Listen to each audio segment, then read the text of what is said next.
Hello and welcome to the Quantum Egg Podcast, a place where we discuss books, films, plays, and all manner of nerdy, zeitgeisty interests.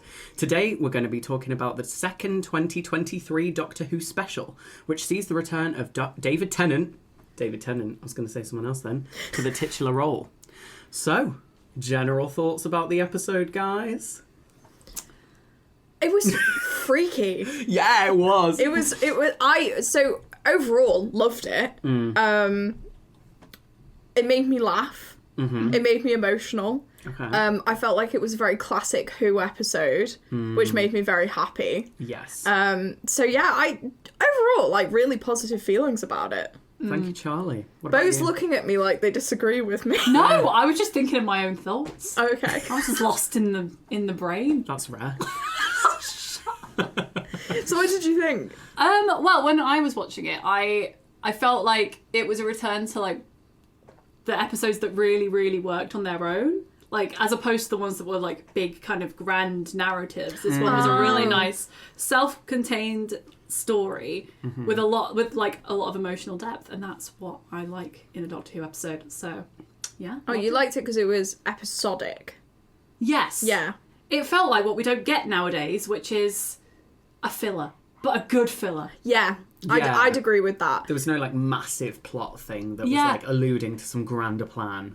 But it still felt part of something bigger because obviously they talked about everything going on and it felt pretty grand. But Yeah. it was... 100. That's filler at its best, though. Filler at its best is when it explores, like, the character's emotions, you know, and just, like, goes into, like, a little bit of, like, a character study is when I think, like, the best filler That's episodes what happen. it was. Yeah. Like, they were the only two actors Yeah. in the episode, and it was my favourite. It was so good. It's your you preferred it to the first episode. Oh, yeah, totally. Yeah. Totally. I feel like it was less rocky than the first episode. It felt more like Russell, like, settling in to his armchair. I don't know where I'm going with this metaphor. It knew what it was. Like, it was a lot more kind of comfortable in its space, I felt. Like, it's like you said, Bo, the story was self-contained. The characters were so prominent in it. Like, it was a real, like, character study of people we already knew, but we didn't know them 15 years later. You know what I mean? Yeah. Yeah, And I I'd really agree. liked that. And then they were confronted with themselves and trying to prove themselves to each other. Yeah. But it's like, what does that mean about their relationship to one another? Oh, it was like they were getting to know each other all over Yeah. again. Oh, that's Exactly. really cute. Oh. That's so sweet. I hadn't thought about it like that, but yeah. Oh, wonderful. Yeah, it was brilliant. Oh, God damn it, Russell. He's good, isn't he? Oh, fabulous. So, all round, pretty happy with the episode. Oh, definitely. Yeah, It yeah. was freaky. It would have freaked me out as a kid. That's what I want. Yes, we want children to be scared. We want nightmares. Just out of interest, so if you were going to rate out of 10 the first episode, what would you have rated it? I'm not going to lie, I would have given it a 6. I was going to say the same. Yeah. Can I agree with you, or is that like, does it sound like I'm following the herd? You can have whatever opinion you want, Bo. Because that's a good number to me. Yeah. I'll say 6.5 with the 0.5 because of Miriam Margoyles. Okay. Okay, that's yeah, a fair. 0.5 for Miriam. Yeah, I mean, the 0.5 for Miriam is for me as well. That's what brings it up from 5.5. Oh, really? Yeah. Okay. Not to be harsh. Oh, but now it sounds like I'm giving her less because you've given her 1 point. I've given her a Okay, half let's point. just agree it's somewhere between a 6 and a 7. Yeah. Okay? Okay. We've Also, established you that. were wrong. I gave her a half point as well. Oh, okay. The math ain't mathin'. Miriam gets a half point. Yeah. And the episode gets a 5 or a 6. Yeah. I think that's fair, I think that's fair. honestly. Yeah. Yeah. Can I just point out the villains in every single one of these episodes are just amazing. Yeah. Like, you know what I Yeah. mean? Yeah. It just keeps getting better. Yeah, I Yeah. agree. It starts with the Meep, Yeah. like, who was iconic, and now we've got these, like, really actually creepy characters. Fear of the unknown always Yeah. works. And now, obviously, the next one, which we're not talking about yet, but... The next one has Neil Patrick Harris in it, which we Yeah. always knew was going to be great. We have seen it. We're not going to talk about it today. No. But fabulous. So I agree with that. So if that was a 6 to 6.5, what would you rate Wild Blue Yonder? That is what it's called. Why? Yeah, I know. I just didn't say it properly. Did I? Have confidence in Okay. yourself. What would you rate Wild Blue Yonder? 9. 9. That's a solid number. Well, that's a lot higher than I was going to give it, actually. What were you going to give it? I was probably say like an 8. Actually, that's not that much higher. It's one number higher, but sure. But yeah, 8. 8. Just to be controversial, I'll give it an 8.5. Oh. Why is it? What's the 0.5 for? Oh, for 2 reasons. One, I'm not gonna lie, 0.25 of that is for nostalgia. Yeah. Because I really felt watching it like I was watching proper good Doctor Who. Yeah. You know? The reason I'm not giving it a 9, like Seb is giving it a 9, is just because, and we'll talk about this a bit later, but I think this concept has been done before by Doctor Who and done better. So, but I don't know if I'd give that episode a 10. So, but no, I'm going to go 8.5. Yeah. Right. Are you talking about Midnight? I am talking about Midnight. Oh yeah, Midnight's a 10. It is a 10. It's so 10 good. out of 10 for me. And I think maybe some of it is the first time around I didn't quite get the salt on the floor thing. I didn't think that was made very clear. I was a bit like, what just happened there? So that's why I've deducted that as well. So 8.5. But overall, all of us enjoyed it better than the first episode. Totally. Yeah. Okay, fab. Right. Well, we're going to examine the writing more in depth now. But first, a little detour. Ooh. I've got a bit of history to share with you guys. I love history. Love it. So in 1833, 15 years after the publication of Frankenstein, A Modern Prometheus, Mary Shelley wrote a short story titled The Mortal Immortal. Ooh, that's a bit of an oxymoron. It is. It's almost like that's the point of why I'm bringing this up, Seb. Sorry. So this fictionalised account recalls the life of our narrator, Winsey, which I love that as a name. That's a great name. And how he came to possess the elixir of life, and it also talks about his musings on the meaningless of an existence without cease. And I bring this story up because a particular quote caught my eye while I was reading it, so I'm going to read it to you now. I have lived on for many a year, alone and weary of myself, desirous of death, yet never dying, immortal. Neither ambition nor avarice can enter my mind, and the ardent love that gnaws at my heart, never to be returned, never to find an equal on which to expend itself, lives there only to torment me. So, I just think this is the perfect... It perfectly encapsulates the Doctor, I think. Or at least how the Doctor has been written since Russell T Davies took over the show. And I think in this episode, while Blue Yonder, we see the Doctor contend not only with a new amorphous threat at the edge of the universe, but with the consequences of the Flux. So for those who weren't keeping up with Chibnall's era of Doctor Who, during Whittaker's run as the 13th Doctor, the Flux was unleashed by an organisation called the Division. That's all you need to know. We don't need to go into the into the details. And the Flux was intended to kill the Doctor, and in the process, it wiped out half the universe. So obviously the Flux did not kill the Doctor, but it did reveal the Doctor's identity as the Timeless Child. So as something beyond a Time Lord. So it sort of unravelled all of the Doctor's sense of identity in this episode, and then obviously he feels responsible for the destruction of half the universe as well, which is a lot to deal with. And I think the Mortal Immortal perfectly encapsulates this new aspect of the Doctor's character. So he's too human to be a god, but too godlike to be human, and he's trapped in this never-ending cycle of unceasing life. My question is, with all of this in mind, has the lonely god characterization of the Doctor outworn its welcome in the show? Not to me. Okay. I think just because that was what drew me in for so long. Okay. Don't get me wrong. I think the way it was done sometimes, especially during like the Moffat and Chibnall era, was very hammy, very hands-on. I think there are subtle ways to do it. That's what I liked so much about, the arc with the Master. Yeah. Because he was so hopeful that he'd found someone who understood him and who he could understand equally.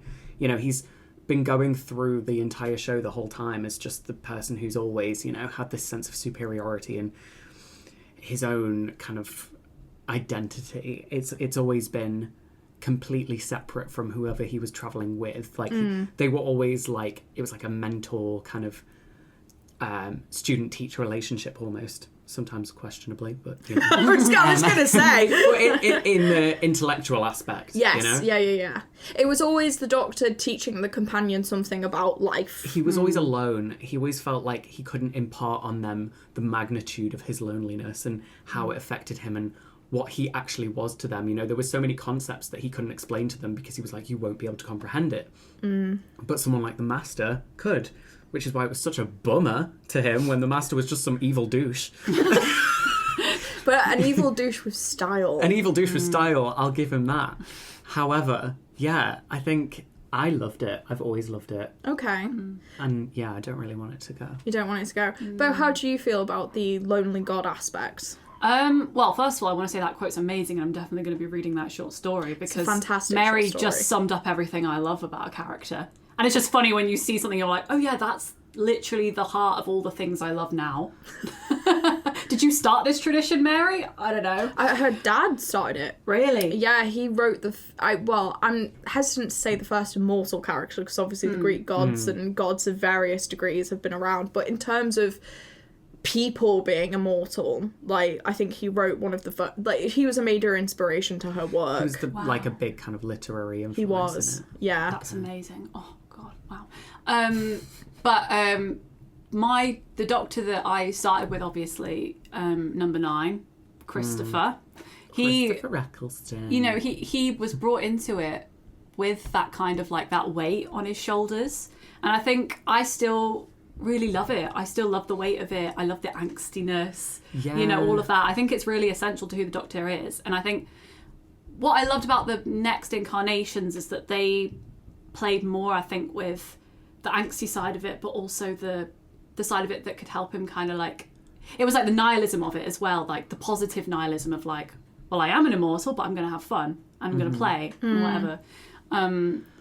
You know, I just think it's a really interesting concept to explore. And I think it was done a lot better in those early seasons than people who maybe tried to like address it more head on later. Yeah. Yeah, also like not to be problematic, but I don't want him to be happy and healed. No offence, Doctor. It's just not interesting. Yes. I'm going to agree and disagree with both of you. Right. Because I agree that the Doctor just being carefree and happy is not interesting. No, it's not. He needs a little bit of angst, so a little CBeebies. bit. Yeah. He does need that edge, I think, to be interesting. However, I think they have overplayed the Lonely God card too many times. In, like, especially in Moffat's era, I will say. Oh, yeah. Ruined. And I just think, like, one of the fantastic things about the Doctor is obviously regeneration, which we will talk about more in the next episode because the Doctor regenerates again in that episode. Yeah. But to me, it was since David Tennant's regeneration into Matt Smith, it's like the Doctor has continuously carried the scars and the trauma from his past incarnations, almost a bit too much, to the point where I felt like I was getting tired of hearing the same names and the same kind of... He seemed to be facing the same issue all the time, which is, am I a bad person because I've turned into a god? Yeah. Whereas I sort of like it where he's just a madman in a box. I get that totally. Although, one of my favourite incarnations of that kind of arc was when he almost goes a bit mad with it near the end of the David Tennant era. And yes. It's the Waters from Mars episode. Excellent episode. And he just is like, sod it, I'm basically God. And then, you know, what's her name? Oh, Adelaide something, the character. She's just like, well, sod you. I'm gonna off myself because you can't control me. Which, like, okay, slay, horrific slay, but slay nonetheless. Yeah. But I love that, like, him being faced with that, and you've done a bad thing, but you're owning it. I also love that, but I also think, like, that was the natural conclusion to David Tennant's Doctor at that point in time, because he'd lost Rose, which also sent him a bit west, because he had the same sort of arc with, is it The Runaway Bride? When he first meets Donna. Yeah. When he first meets Donna and he's killing the spider and she's Doctor, like... Yeah. You can stop now. Yeah. You know? He sort of has the same thing, and then he gets another companion, and the companions sort of become his tether to his mortality, I think, after that point. Until he meets Donna, and I do think Donna genuinely heals him a bit and brings him back down to earth. You know, because literally she calls him stupid. Yeah. You know, and sort of doesn't treat him with the same sort of reverence that I think other characters came to treat him with. But if the lonely god characterization has outworn its welcome, then what do we have left? I don't think when I say it's outworn its welcome, I don't want it to disappear. No. I kind of want... What do I want? What do you want from What do you want, Charlie? Tell me what you want. I just think, and again, I'm going to pull it back to the Immortal story, is that with the Doctor, and not the Doctor, with immortality, the reason we see a lot of immortal characters kind of get disillusioned with life is because death gives life meaning. That's debatable. We're not here to debate that. Transhumanism is coming for us. But it is. Everything's coming for us. Anyway. But I've forgotten what I was saying now. What was I saying? What were you saying? You're like, we're not here Death gives life meaning. Yeah. That inherently is true. And I feel like with Doctor Who, he has a half death, doesn't he? Because the regeneration is kind of a death and it's also not a death. And I feel like from Matt Smith, but especially with Peter Capaldi, he was so weighed down by everything that had happened to his past incarnations that I was like, why are you just so sad all the time? Yeah. It was like he'd lost the juxtaposition that you were talking about, Bo. Because I think most of the time when he is whimsical and fun-loving, that's where the Doctor's at his best, when he has slight glimpses of that darkness. You know what? That's why I loved Matt Smith when I first watched it. Because David, to me, as a kid, maybe this is controversial, I was a bit like over it. Like with the constant depression and the like all of that. I'm sorry, Seb, the face he's making at me right now. I was a little bit worn out by the heaviness of it. Depression? What It's do you mean? very heavy. The Waters of Mars, the one with that's one. Yeah, but the one on the ship, the Titanic, and how he's so sad to go, and it's That's like such a goofy episode. No, but he's so depressed. Like, I'm sorry, that's how I felt. I can't change how I felt. That's fair. You're allowed to be wrong. I'm not. I liked that it felt like a bit of a reset. Like, it was like whimsical. It was a bit more kind of like, he was very bright-eyed, and it didn't feel like carrying on from something that had already happened. It was like very clearly a new era. And I feel like that's quite exciting to me as we get Shooty, because I feel like something similar is happening. Obviously, the series itself didn't turn out so great, but I still feel like it had potential. I'm just going to say It did have potential, I agree. I can stomach some of that season. I think Matt himself is fantastic. Oh, Matt Smith is great. And, yeah, you know. he was done dirty. Yeah. Not going to lie. But I still loved those episodes as a kid. You know, I've got to stay true to that little girl who loved it. Well, like I say, you are allowed to be wrong. And that's why we're here. I am joking. I'm sorry. I'm not trying to invalidate you.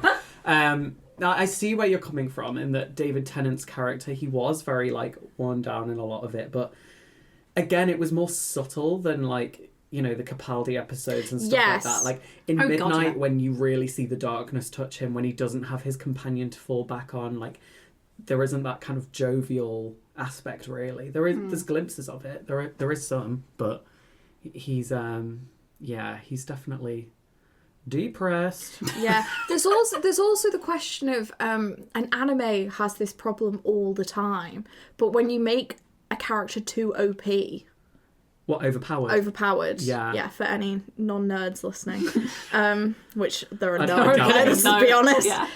But overpowered, and I felt like particularly with Moffat's era, you know, it was all of these races are joining together to put the Doctor in prison because he's too powerful. all of the universe is trying to destroy the Doctor because he's too powerful. Oh, the Doctor's not actually a Time Lord, he probably is a god from, like, some distant universe. And he's too powerful, so we're going to destroy half the universe. Where'd you go from that? You just kind of can't. You have to roll up those old scripts and be like, okay, let's go back, which is what David Tennant did. Like, he's mentioned the flux and he's mentioned things and been like, oh yeah, you know, the Doctor is older, I guess. You know, he's been like, oh, it's been 1 billion years since I've seen you. But that's like, I feel like that's all you can do at that point if you want the show to continue. Well, this is the thing, because we just watched a few episodes of Chris's Doctor, Christopher. Yeah. Like, I know him. Yo, Chris. Yeah, Chris, my good friend my mate Chris. Chris. You know, he was like 9. I don't know if you remember that. 9th Doctor. Yeah, my mate Chris in it. He's Northern. We all know each all other. know each other. But no, with Christopher Eccleston and with David Tennant, I would argue, I felt like there were more powerful beings in the universe than the Doctor. Totally, yeah. And also, like, he didn't have total agency over the human race. Yes. Like, there was that whole thing with, what was the episode called? Where they go back to Station 5, but it's not Station 5 anymore. And they play all the games. Game? Is it the long game, or is it called... It's the one... No, it's Bad Wolf. Bad Wolf, yeah. In the Bad Wolf episode, you know, you find out that humanity has suffered relentlessly for 100 years. People have starved, people have warred. And he wasn't there for that. And he's just like, okay, and he's about to run away. He tries to run away. He's the reason it happened and as well. He's the reason it happened. But it's like, he set something off and then couldn't change it. And it's like, well, yeah. Sort of makes sense. It's more realistic than him just being like, I will do all this and save everyone, because it doesn't work like that. And also the one where he meets the devil, and love that one, because he doesn't defeat him, does he? He's trapped there, you know. Yeah. But at the end, they're like, "What was that?" And he's like, "I don't know." Well, probably the devil, I guess. That's the thing with early Who like that. I always felt like there was things that the Doctor wouldn't understand, or things beyond his comprehension, or, you know, there was things that could kill him. If we were talking about the next episode, we could talk about that as well in relation to this. We'll talk about that next week. Put a lid on it. We're not there yet, babes. But that's why I think we can talk about it in relation to this episode as well, because these creatures, the aliens that they meet on the edge of the universe, the Doctor doesn't understand them. He's never met them before. He can't speak their language. Like, he's just totally out of his depth, and that's why it's cool. You know, and I guess that's what my issue with the lonely god archetype is that I just feel like it's been done so much that now I feel like the Doctor was just too overpowered. Yeah, I think I was thinking of it in different terms as well. Like, when I think of a lonely god, I think of it less in the terms of he's what is it when you can do anything? Omnipotent. Omnipotent. Yeah. Yeah. Less like that, and more just kind of a god in our eyes, like able to manipulate time and able to do all these things that we can't do. God in a human aspect, not necessarily a cosmic aspect. Yes. I think that's how I was sort of thinking of it. But if we're going like literal, like God, then yeah, that's stupid. Yeah, well, that's what I felt like it was pushing towards, though. Yeah. With how many, like, new powers he seemed to acquire. Yeah, later on, definitely. I mean, yeah. I mean, for God's sake, the Pandorica episode, They were so when silly. the Daleks team up with other creatures, team up with the Daleks Makes no sense. to put him in a box. The Daleks, who are the epitome of fascism. Yeah, they're literally pure evil. The whole point is it's like they're irredeemable. Like, if anything, they'd start worshipping the Doctor. Do you know, if he was that dangerous? Yeah. You know, lead us to the world destruction, Doctor, would be what they would do, rather than, oh, he's too dangerous now, we've got to protect other species as well as ourselves. No! Yeah, it made very little sense, really, didn't it? Oh, don't. I agree. I just loved watching that episode because of Matt Smith's speech. I think he slayed. I don't remember, but yeah. He stands on a rock and he's like, I am talking. And then they... I remember. No, I hate that. Do you? I hate that. Should we move on? Yeah. Drifting sorry. from the point. We are drifting. So we talked about the aliens, didn't we? Oh, before we do that, so in this vein of immortality, just before we move on, why do you think he brought the Doctor David Tennant and Donna back. What are you thinking? Why do you think he did it? I'm like confused about it because I thought originally that what he was doing was unwriting like the previous Doctors, but it doesn't seem like that was the point of it. No, I didn't think he'd do that. Really? To be honest, no. I think that's too audacious. I mean, it is Russell T Davies. But even for him, I think that would be disrespectful. Yeah, I mean, obviously, there's the obvious ploy of you want to get as many viewers back watching. Yeah, I think that's the main reason why they came back. Is to pull viewers in, but I'm not mad about it. Yeah. Because I mean, I came back for that. I have a conjecture. It's a bit of a sad, happy conjecture. But in 2018, Russell lost his husband. He passed away, sadly. And I think bringing David Tennant and Donna back was a way of... Because obviously when we leave Donna and the Doctor, it's very sad. It's a very, you know... The Doctor's last words, David Tennant's last words of, I don't want to go yet. Oh, it's horrible. It's so tragic. It is. And, you know, I think Donna is obviously, her memory's wiped and she doesn't want it to be wiped. And it's very tragic. And I think sometimes, as writers, we can think tragedy is the most powerful thing we can do to a viewer or a reader or a watcher. And I think it's a very... not a beginner's mistake, but I think it's easier to do sad than it is to do happy. Definitely. It's much harder to pull off happy in a way that's not like cheesy and forced, because we're so used to seeing tragedy as well on screen, especially with this show. Yeah. But yeah. So I think obviously we don't know entirely what happens to the Doctor and Donna post this episode yet, but I think I have a feeling like that may have informed his decision. Yeah, and that it would be better to have... I don't know, it's that idea of reuniting, but in a way that's, I suppose, quite jovial and reliving adventures, and it's like... Having a second chance. Having a second chance, that's lovely. Yeah. Oh, God. Right, well, we've gone deep, so... That lovely depressing We've gone deep, so following on from that, what did you think of the aliens? Loved them. So good. My favourites. I mean, obviously not my favourite of all time, but I just love, again, how you don't actually see them. That's the freaky part. I mean, you see what they become. You see, like, do they even have a form when they're not, you know? Well, I guess, like, maybe we wouldn't even be able to see them because they don't understand what matter is. Isn't that a whole... I think they understand what matter is. No, but they aren't matter themselves, or they can manipulate it. They can manipulate it, but they take it from heat. They turn heat into matter. Okay. But they don't understand the human body because they've never come across one before. That's why they have the whole problem with the limbs and stuff. So we don't know what they'd actually look like. They will be made of something. You have to be able to manipulate matter. You have to have some force. You have to have some gravity. Did they come from, like, inside the non-universe? Yeah. You know what I mean? So is there matter in that? Well, we don't know. That's why it's so good. There's no telling. Yeah. They've been able to watch the universe. Well, this is the thing, because it's the end of the universe, isn't it? The edge, yeah. The edge, which conceptually could be a thing. Yes, yeah, okay. I'm asking the science experts. Oh, sorry. Yeah, I mean, theoretically, yes. You know, all logic that we can comprehend would suggest that there is an edge to it, because there is an edge to everything we understand. You know, there's an edge to the world, there's an edge to the solar system, an edge to the galaxy, an edge to the supercluster, you know, an edge to the observable universe. But what is beyond that, we don't know. Is there an edge to that? Is this a dimensional edge? Is this a gravitational edge? Who knows? Yeah. Who knows? But that's why I think it's brilliant in terms of working with the immortal mortal. The mortal immortal. God, it's a tongue twister.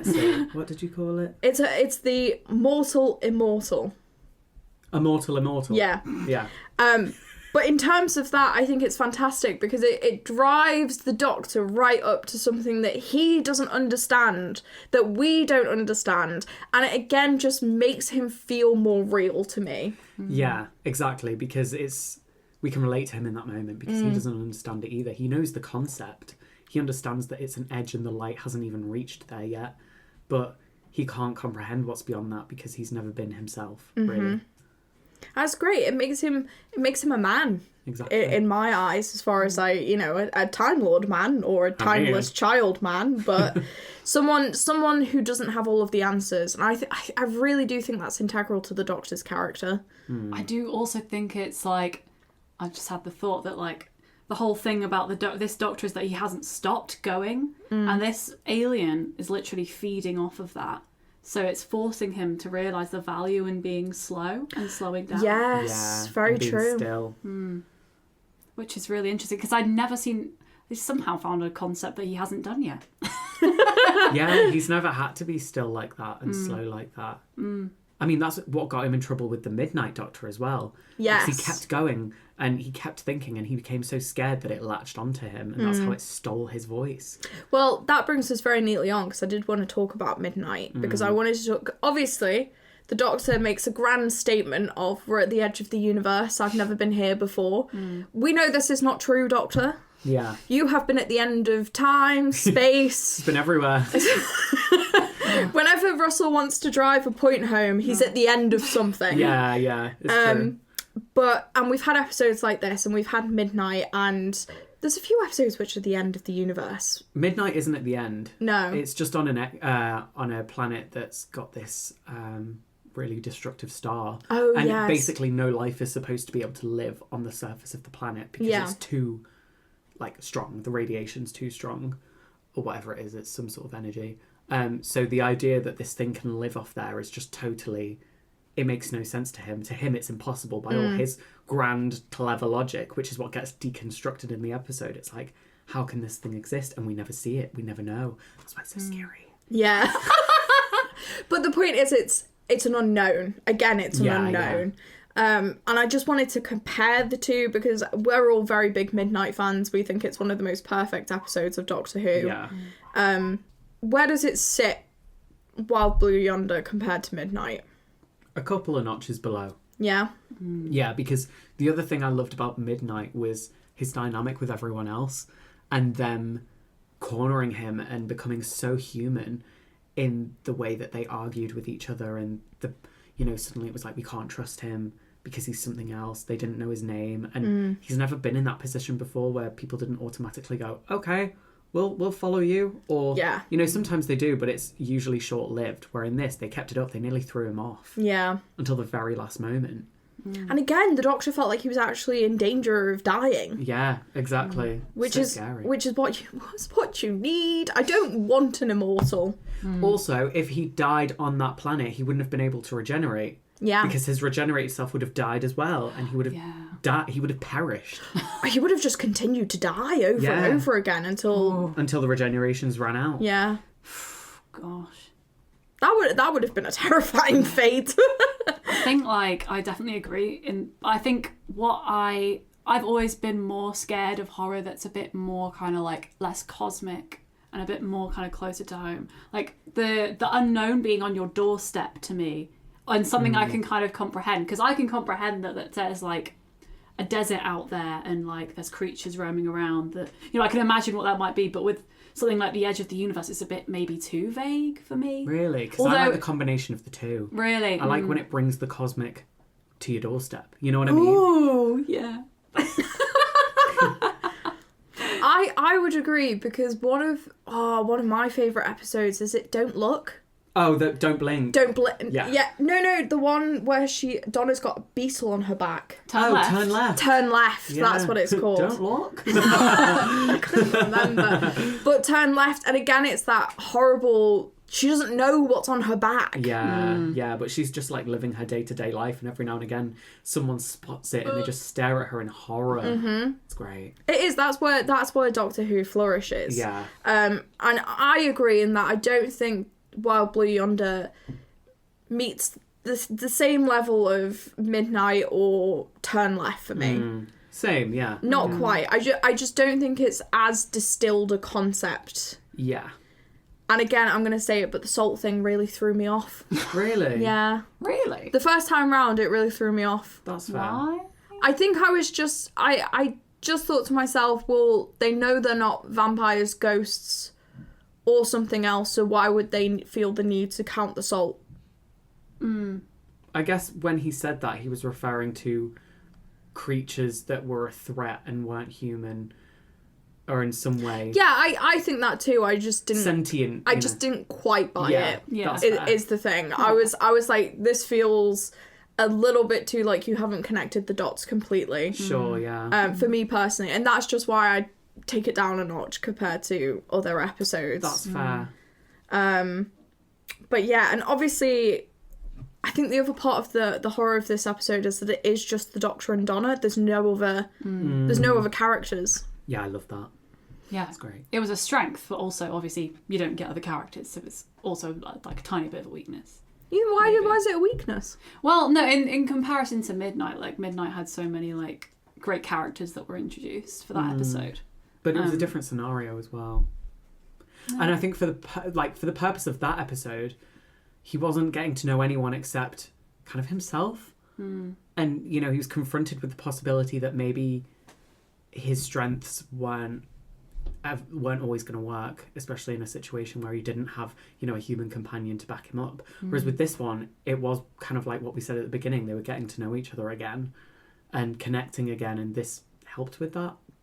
Yeah, and I think the number one strength of having a two-hander for the second episode, obviously it allows that intimacy, but also I felt like it was a very purposeful scaling back compared to some of the bigger singing or dancing episodes. I mean, with Whittaker's Doctor, she had how many companions? She had 4 or... It was 4 at once, I think, or something close, or Wasn't 3. It just 3? It was 3. It was 3, but she had quite a few different companions too. Oh, God. I mean, Captain Jack came back at one point too. What? Did you not see? He came back. Oh, I Yeah, I really knew fell that. off. I really dropped the ball with Chibnall. I just stopped Yeah, looking I at knew the that. He came back for a bit. It was quite funny actually. I enjoyed his return. But I think it was very purposeful. No, this is going to be a two-hander. It's just about the Doctor and Donna, and I do think that was a strength of the episode. Yeah. No, it was great, yeah. Speaking of Donna, arguably she's one of the most beloved companions of all time. Yeah. What do you think makes her successful as a companion? I think she's got the funny factor for a start. Catherine Tate literally is a comedian, so she pulls that off so well. But in a way that doesn't feel like it's at her expense. You know, her characterization has always been kind of tragic. You know, she was never really given a massive chance in life. She was working class, you know, she was a bit lost. But not in a way that I ever felt was patronising to her or insulting her intelligence. It was something where it was like she just didn't fit in the world. And, you know, she was constantly humiliated for it by her mum. She lived with her parents. She had numerous unsuccessful relationships because she also didn't fit into that stereotype of, you know, the quiet, obedient woman, I suppose. But that's what made her so likeable as well. It's also just like, how often do you actually see a middle-aged woman, like, getting to be... Was she middle-aged when she first came on screen? Oh, not when she first came on screen. Okay, thank God, because I'm pretty sure she was the same age as David Tennant, wasn't she? Yeah, she was a bit younger. I'm gonna Google it.